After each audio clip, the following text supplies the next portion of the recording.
What have you learned from Tony over the years, and what's it like to be friends with him? That he walks the walk. You see sometimes you see a guy that writes a book on time management and he shows up late for your meeting because he's stressed, right?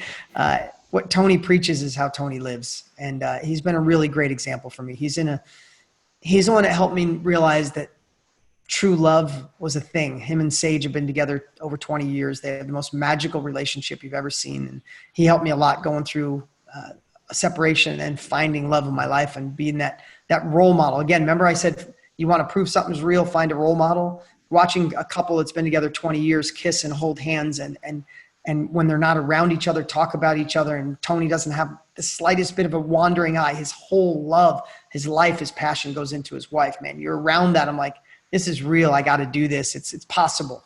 So I learned a lot of stuff. He helped me 25 years ago. He helped me 10 years ago, but we help each other every day now. I mean, I think we talked 9 times yesterday. So it's pretty cool. And he gave you some advice when you were in your 40s, and he asked you some questions that made you think about what you wanted to be in your 50s.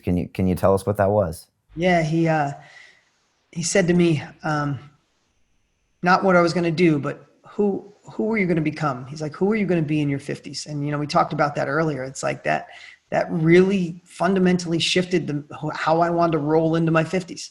And I started outlining who I wanted to be as a father, a role model, a leader, what I wanted to do for a living, what partners that I liked, but they weren't aligned with where I wanted to go anymore. And there was some businesses I ended, and there were some new ones I started. So it really was like a line in the sand. My 50s were different because of that simple little question he asked me.